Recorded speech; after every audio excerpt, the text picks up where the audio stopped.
Dépendante affective, comment l'aider? Célie, j'ai un proche, une proche qui souffre de dépendance affective et je ne sais pas comment l'aider. Hey, bienvenue à toi sur ma chaîne. Je m'appelle Célie, ta coach et experte en autonomie affective pour t'aider à avoir des relations épanouissantes. Mais avant de te transmettre mes astuces et mes pépitas, je vais te demander une petite chose, c'est de mettre un petit pouce bleu, un petit like. Pourquoi? Parce que cela me permet de savoir que le contenu t'est utile. Comme ça, je ferai d'autres vidéos autour de cette thématique. Abonne-toi également à la chaîne pour recevoir toutes mes pépitas directement sur ton téléphone. Active la cloche parce que si tu ne le fais pas, YouTube ne te préviendra pas de la sortie de mes nouvelles pépitas. Donc tu risques de les rater. Donc active la cloche.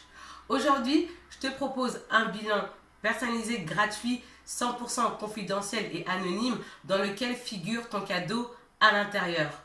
Pour recevoir ton cadeau, il te suffit d'aller dans la zone de description, juste en bas ici, de cliquer sur le lien. Il faut que tu saches qu'une dépendante affective est analogue à une droguée. Je prends un exemple. Lorsqu'on expose tous les méfaits négatifs à un drogué, cela ne l'empêche pas de continuer. Bien au contraire. Pourquoi? Parce que c'est à lui de prendre la décision de se rendre dans un centre de désintoxication. Personne ne peut lui obliger. C'est à lui d'y aller. Ben, c'est la même chose. Parce que lorsque tu t'adresses à une femme dépendante affective, tu vas lui parler de façon consciente. Dans les faits, tu as raison en lui expliquant les choses que ça va pas, ça va pas. Mais elle ne comprend pas parce qu'elle n'en a pas encore pris conscience. Et ça, il faut que tu le comprennes. Donc, il va falloir que tu sois aussi indulgente avec elle. Quand on aime quelqu'un, en l'occurrence ton ami, quand tu aimes ton ami, que tu la vois souffrir dans une relation sentimentale, tout ce que tu as envie de faire, c'est de l'aider à sortir de cette histoire. Mais tu vois que les choses ne sont pas aussi simples que ça. Pourquoi? Parce que ton ami n'a pas conscience de sa dépendance affective. Elle ne s'en rend tout simplement pas compte. Pour elle, c'est toi qui exacerbes les choses. Parce que pour elle, tout va bien. C'est toi qui es folle, c'est toi qui abuses. Parce que elle, donc ton amie, est dans une forme de dénégation. C'est-à-dire qu'elle nie, elle est dans le déni en fait. Elle est dans le déni, pour elle, tout va bien et surtout qu'elle a fait de sa souffrance son baromètre, une normalité. Comme c'est son quotidien, elle a fini par s'y habituer. Donc même si toi, de l'extérieur, tu vois que ce qu'elle subit dans sa relation, c'est pas normal, pour elle, tout va bien. Elle en a pris l'habitude. Et ça, il faut que tu le comprennes. Il est plus facile d'affronter une émotion négative qu'elle connaît plutôt que d'affronter la peur du changement dont elle a une peur panique. Il faut savoir que l'être humain fonctionne par habitude. L'être humain a une propension à rester dans ses acquis, dans ses habitudes. Donc même si l'émotion est négative, même si ça la fait souffrir, elle va rester dedans. Parce que tout simplement, elle en a l'habitude. Et ça aussi, il faut que tu le saisisses, il faut que tu le comprennes. Tu as beau lui faire comprendre que cette situation dans laquelle elle se trouve est négative, toxique, malsaine et nuit à son bien-être mental, mais elle ne t'écoute pas, malgré les preuves de désamour de son compagnon que tu lui exposes. Elle ne te croit pas. Et toi, tu as remarqué que cet homme, donc son compagnon, lui manquait littéralement de respect. Et cela te fout hors de toi. Elle te met hors de toi, tu te dis, mais c'est pas possible. Comment elle ne voit pas ça? Et oui, c'est compliqué, hein? C'est très compliqué. Elle ne cesse de lui trouver des excuses. Tu sais, c'est le boulot, il travaille beaucoup, il est fatigué en ce moment, sa vie elle est très compliquée. Des excuses rocambolesques et abracadabrantes. C'est juste pour se rassurer qu'elle fait ça. Et toi, ça t'agace, ça t'énerve, tu comprends pas pourquoi elle agit comme ça. Tu dis, mais attends, tu vois pas que cet homme-là te manque de respect, ça va pas du tout, il y a un truc qui va pas. Que là, même toi, le comportement que t'as, là, t'es en train de subir ta relation. T'es pas heureuse et moi je vois. C'est pour ça que je te le dis, mais je vois que tu comprends pas. Et toi, ça t'agace, ça t'énerve. Tu dis, mais pourquoi elle comprend pas? Pourquoi elle ne voit pas ce que moi je vois? Comment ça, elle ne voit pas ça? Et toi, en tant que femme empathique, ça te fait mal de voir ton ami souffrir. Et c'est tout à fait compréhensible. C'est ton ami, tu l'aimes, tu veux son bonheur. Et quand tu la vois comme ça, t'es juste... tu te dis, mais c'est pas possible, quoi. Comment ça, elle comprend pas que cet homme-là se fout d'elle, qu'il y a un truc qui va pas, il y a un déséquilibre dans sa vie. Elle comprend pas. Et toi, tu te dis, mais attends, mais Je vais t'expliquer dans la vidéo pourquoi elle est comme ça, pourquoi elle agit comme ça, et surtout, je vais partager des conseils avec toi pour l'aider. Cela va occasionner de la frustration, de la colère chez toi parce que tu te sens impuissante. T'aimerais tellement en faire plus, t'aimerais tellement l'aider, mais tu sais pas comment faire. Parce que toi, tu es consciente que ton amie souffre de dépendance affective, mais elle n'est pas consciente de sa dépendance en amour. Et je comprends tout à fait ta position et ce que tu ressens. Parce que lorsqu'on a une amie autour de soi qui souffre de dépendance affective, on a envie de l'aider. Mais tu te sens désarmée, tu te sens impuissante parce que tu n'as pas connu la dépendance en amour, la dépendance affective, et tu ne sais pas comment faire et tu as vraiment envie d'aider ton amie. Et c'est tout à fait légitime et c'est vraiment un acte d'amour envers ton ami. Dans cette vidéo, je vais partager avec toi 7 attitudes à adopter lorsque tu as une amie qui souffre de dépendance affective pour l'aider à s'en sortir. Lorsque tu vas adopter ces 7 attitudes méconnues, tu vas pouvoir apporter l'aide nécessaire et efficace à ton ami.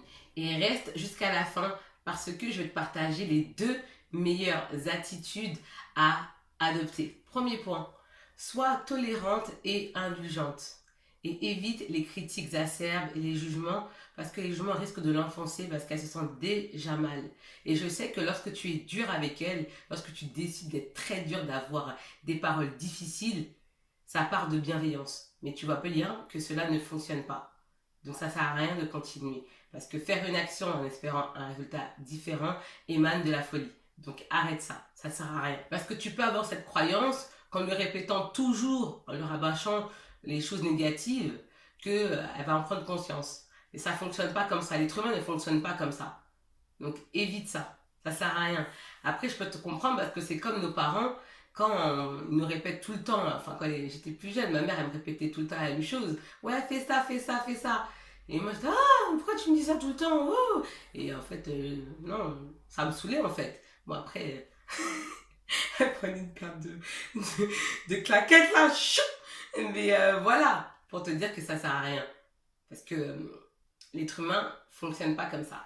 Deuxième point, évite les conseils inappropriés. Parce que la dépendance affective est une dépendance inconsciente. La rationalisation ne fonctionne pas, car il s'agit d'une dépendance irrationnelle. Le fait de lui dire à ton ami que son mec ne la respecte pas, regarde comment il te parle, regarde comment il t'aime pas, tout cela ne fonctionne pas. Agir de manière cartésienne n'est pas efficace. Tout simplement. 3.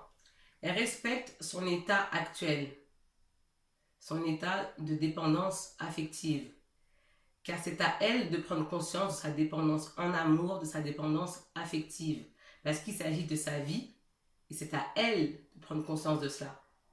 Ça lui permettra d'être actrice de sa vie et surtout elle est responsable de sa vie.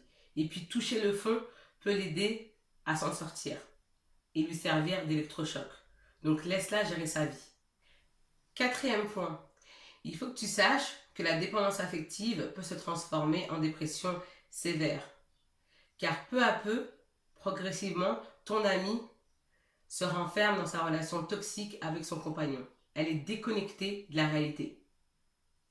Ce que tu peux faire, c'est lui proposer des activités positives tout en évitant de lui parler de sa dépendance affective. Pourquoi? Parce qu'en agissant ainsi, tu vas l'aider à délocaliser son esprit et à se concentrer sur autre chose.